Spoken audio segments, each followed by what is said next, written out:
Imagine for a moment that you are an employer and you've got some problems with your employees. When you hired these employees, they promised they would do exactly what you asked of them. But once they got the job, they became a nightmare.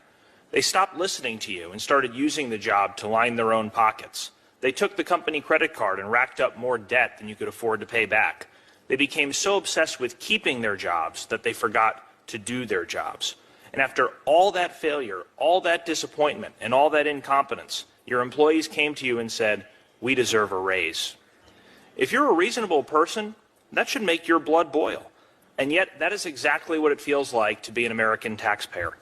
The first three words in our Constitution are "we the people." It's written larger than anything else because the framers of that document, the architects of our republic, wanted to remind you at all times who's in charge. We the people. We are your employers, and you have an obligation to listen to us. So I come to you with a message from the American people. We demand term limits for members of Congress. In fact, according to the most recent national polls on the issue, 82% of Americans want term limits. That includes support from 89% of Republicans, 76% of Democrats, and 83% of independent voters. This is not a left or right issue. This is an American issue. In fact, term limits could be the only issue with support from both President Trump and former President Obama. Now, there was a time about 25 years ago when Congress was debating this. Nearly every opponent of term limits up here had the same rebuttal: experience, experience, experience. We need experience to do this job right. If only you leave your Congress member in office for decades on end, he or she will become such a policy expert that all our problems will be solved. In hindsight, that was one of the worst predictions ever. This system is broken. Congress has given us $22 trillion in debt, the longest war in American history, a broken health care system, a broken immigration system, a tax code written by lobbyists, an explosion of money in politics. Worst of all, too few here have the courage to address these problems because the only focus is on getting reelected.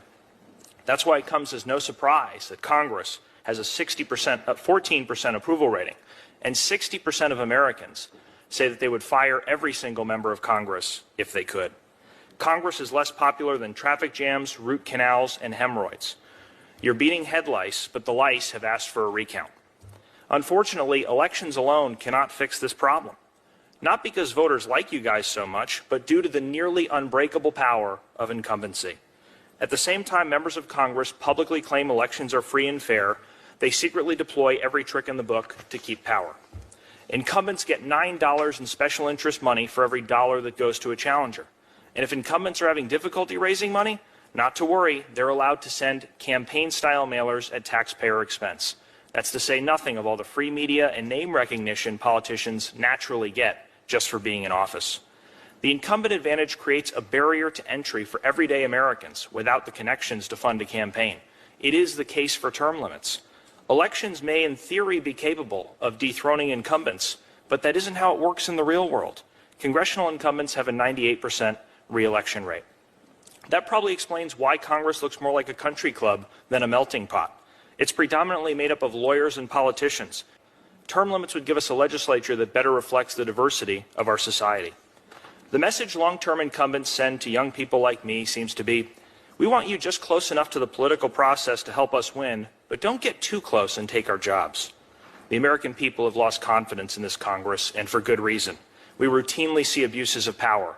18 months ago, it was revealed that members of Congress were secretly using taxpayer money to settle lawsuits, some for sexual harassment. As Ben Franklin said, for the rulers to return among the people was not to degrade them, but to promote them. As Kanye West said, no one man should have all that power. Here's the dilemma we face. Over 80% of Americans want term limits to happen. Donald Trump and Barack Obama want it. It is being blocked purely by the self-interest of Congress. If this were a trial, you all would have to recuse yourselves because there is a colossal conflict of interest. If term limits pass, you won't stay in the limelight forever. You won't be the center of attention, and some people might even stop laughing at your jokes. You'll have to become ordinary citizens. And that is, my friends, the entire point. We're asking you to do what's right and listen to the people you represent. It's time to bring the gravy train into the station, end the reign of career politicians, and give Congress back to the people.